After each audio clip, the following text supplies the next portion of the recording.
Da da da da da da da da da da da da da da da. Welcome back to Disenfranchised, the podcast where we look at every episode of Friends and identify disenfranchised grief. I'm Karen Bulinski Mathison, founder of The Naked Grief and creator of the Disenfranchised podcast. We're diving back into season 2, and honestly, this is where things get a bit messy in the most relatable way possible. Last time we watched Phoebe stand outside her father's house, paralyzed by the what ifs. This week in episode 10, the one with Russ, we see the fallout of unaddressed pain manifesting in two very different ways and still identifying the disenfranchised piece. So the breakdown of what actually happens in this episode. Rachel's officially over Ross, right? Or so she says. So to prove it, she starts dating Russ, a periodontist who is, for all intents and purposes, a carbon copy of Ross Geller. He talks like him, he walks like him, and he definitely has the same "I'm a doctor" superiority complex. Though Ross is quick to point out that Russ is just a doctor of gums. The gag is that everyone in the group, including the audience, sees the resemblance immediately. But Rachel is blissfully, stubbornly unaware. Meanwhile, Monica is back with Fun Bobby. We remember Fun Bobby. He's the guy that makes every party better. But there's a catch. The reason he's so fun is that he is always drinking. So the problem, sober Bobby, is he becomes sober because Monica realizes that he has a problem and encourages him to get sober. And Bobby agrees and complies. But the problem is that sober Bobby is a little bit of a downer.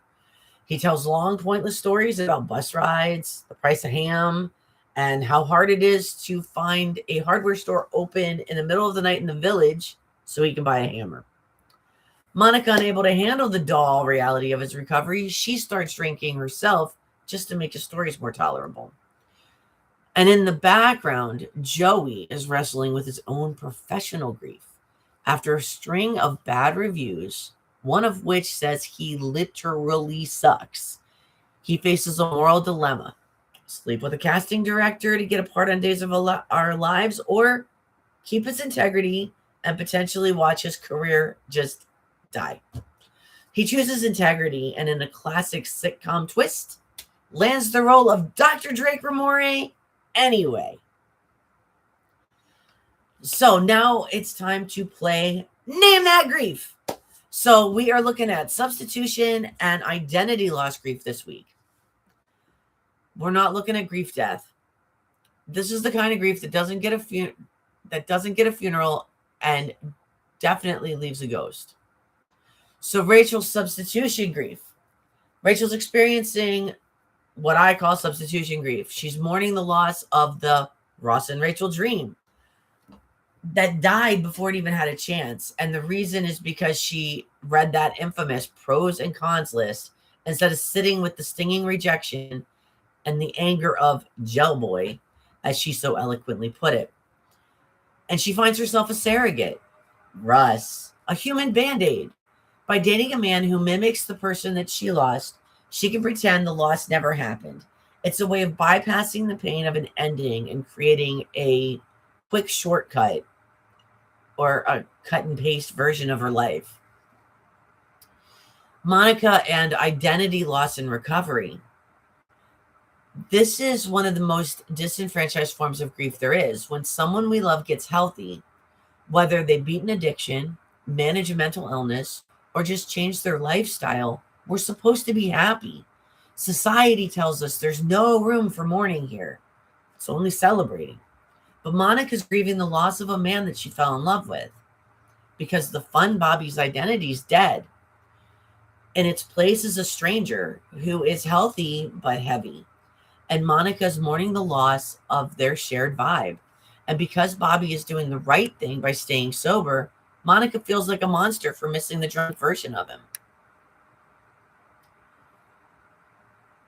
Now, when you're going through any kind of grief, having the right support system is important. And in this episode, I'm going to kind of call out the friends because they're present, but they're not exactly present in the most healthiest of ways. Support system in this episode can be considered questionable. When it comes to Rachel and Russ, I always get that wrong.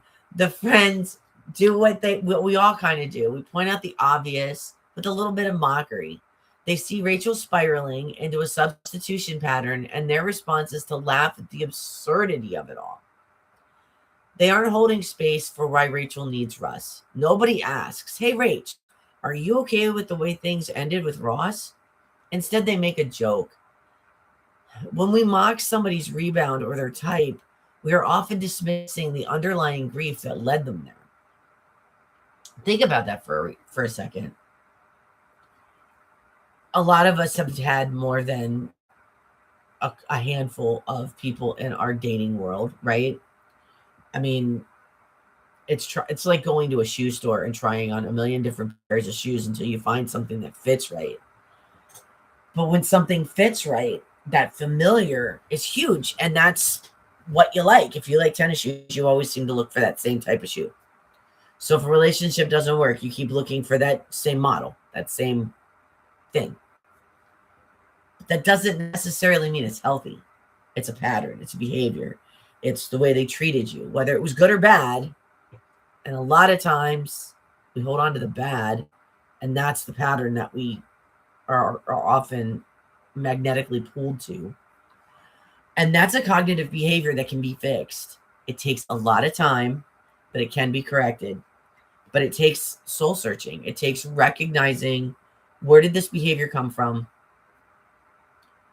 Kind of addressing how long it's been present, because, man, when you realize that it's been like your entire adult life, you go, whoa, and you got to pedal backwards to go forwards. And there's ways to do it. So when you identify certain behaviors that you want to change, you can tap them in or you can tap them out.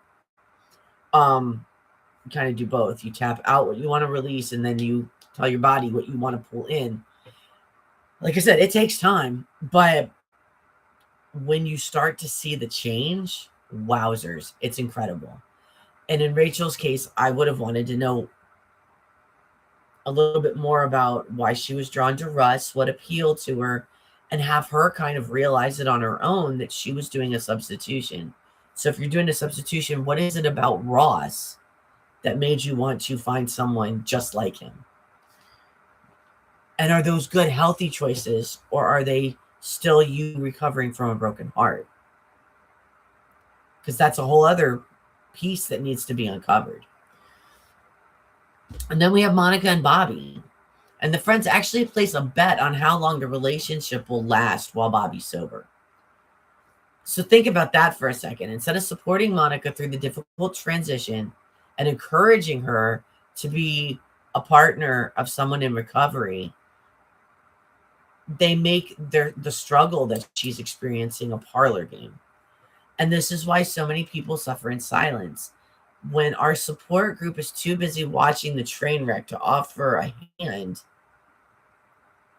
we don't even know where to land anymore. It becomes difficult to ask for help if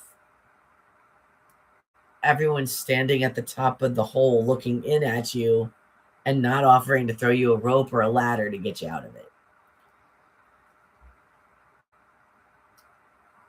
But that's one of the other things that I encourage, especially in my Strength Wisdom Circle, is learning to find your voice. When you can learn how to stand on your own and figure out your own way to climb out of that hole, the way you need your support system looks different too. You don't need people to show up to bail you out or to throw you that rope. You need them to stand by you while you find your footing again. And that's different too. A lot of friendships can fail when you're in the middle of grief and you expect more from them than they can offer. But when you can rely on yourself to build back up, now you don't need them to help you stand up. You just need to help them hold space with you. Meet for coffee. Have a discussion that's totally not about Russ or the job loss or the death or whatever else it is. It's about just two people in a moment, not talking about the heavy stuff. And sometimes that's more than all you need. Now, let's look at what if scenarios. What if everyone had, in this episode, had carried their scars and acknowledged time to find closure? How different would that have looked? So imagine if instead of rushing into a date with a periodontist, Rachel sat on that balcony and just felt the weight of being just a waitress in Ross's eyes. If she had held space for that hurt, would she have needed Russ? Probably not. By avoiding the sting, she landed in a situation that eventually made her look crazy to her friends. When we don't grieve the ending of a relationship, we often end up dating the ghost of it until we're forced to see the truth. Rachel eventually sees it, but only after wasting time and energy on a carbon copy. And if she had sat with that, the weight of being just a waitress, would she have continued to mourn the loss of a possibility with Ross? Or would she have gotten angry enough at why that upset her to change just being a waitress in her own life?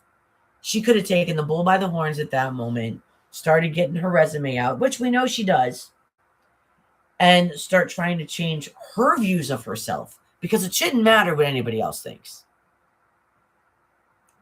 We know it does.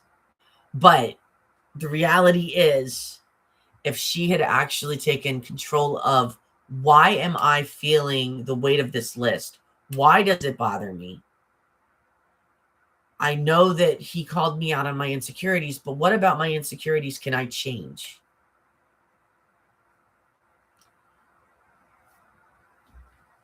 And what if Monica had acknowledged the loss of Fun Bobby? What if she had said to him, said to herself, I'm so proud of Bobby for being sober. I'm really struggling with how our dynamic has changed. She might not have had to felt the need to drink on her own. She was trying to fix the dullness with alcohol, the very thing that Bobby was trying to escape. And if she had acknowledged that it's okay to mourn the fun while celebrating the healthy, she might have found a way to build a new sober fun with him. Instead, she landed in a place of resentment, and they eventually break up because the new Bobby sees that now Monica's the one with a problem. And he can't carry that while he's focusing on himself. He was very honest with her. And the way he addressed her is how she should have addressed him. You're changing. I applaud you. You're really sticking to your guns. But we got to find a way to get our groove back. And if she had expressed her concerns, maybe the two of them could have figured it out. There could have been some different things they could have done. Because healthy isn't always pretty. Sometimes it's dull. Sometimes it's boring. And we have to be okay with that. And sometimes getting healthy can also get a little ugly. So one of the other reasons why you're seeing my face more is because today, actually, I am having a Mohs surgery done. I have some cancer on my face, and it's going to get removed. I don't know how that's going to land. I really don't. I know I'm going to have stitches. I don't know if I'm going to bruise. I don't know how big the scar is going to be. I don't know how comfortable I'm going to be in my own skin for a little bit. But and this is true grief, folks. It's wanting to do the right thing, but also being a little bit frightened. You know, I keep kind of trying to take it lightly because it's skin cancer. And skin cancer is the most common, the most treatable. Like, I know all the things that you always hear, but it doesn't change the fact that it's still the C word. And I'm trying really hard to hold space for myself. And one of the things I'm grateful for is the fact that I have places to land, like this podcast, to share my grief, to share my fears openly, because maybe one of you is sitting with something like this as well and don't know exactly where you're going to land. And just knowing that you're not alone, I may be experiencing the same things you're feeling, that relatable piece and connection can sometimes help keep us standing tall. I actually felt like I did a very brave thing yesterday when I called someone in my support system and said, hey, you know what? I know I can do this on my own. I can show up on Friday. But there's this part of me that also thinks I could show up on Friday and sit in that parking lot and chicken out and not want to go in, because it's easier to sit with where I'm at right now and accept the diagnosis rather than getting through the next piece that I don't know how things are going to come out. But you got to go through it. You can't go around it. Life doesn't work that way. When a challenge comes up, we don't avoid, we have to confront. Confrontation is not comfortable for all of us. So I'm trying very hard to put myself out there. You're seeing my face. You're hearing my vulnerability, because that's what the Naked Grief is all about. It's raw grief, real healing. I got to expose it all, right? It's the only way to get to the light at the end of the tunnel. That's why everything in my colors are dark with that white behind the grief, because you can get there. You can get to a safer space, but you can't jump. Doesn't work that way. So that's part of the real life relatability. Now let's get into the rebound and the reality check stuff. Many of us have been where Rachel is, or we know somebody that's been like Rachel. Maybe they didn't date a guy named Russ, but maybe they dated someone who worked at the same firm as an ex, or drove the same car, or dressed similar, or even had a weird obsession with the same documentaries. We do this because the familiar feels safe when our world has been rocked. But substitution isn't a solution, it's a delay tactic. And again, recognizing those behavior patterns and figuring out how to fix them, that's our own self-care. We can ignore and keep moving forward, or we can acknowledge, correct, and, as Ross would say, pivot. And many of us have been in a situation like Monica, where we've seen a friend get healthy and realize they aren't as much fun to go out with or to hang out with anymore. Or maybe we've been the ones to achieve a goal, sobriety, weight loss, a new career, only to realize that the people around us are mourning the old version of us. And that can be a lonely place to land. We have to give ourselves permission to say, this is better. This is also different.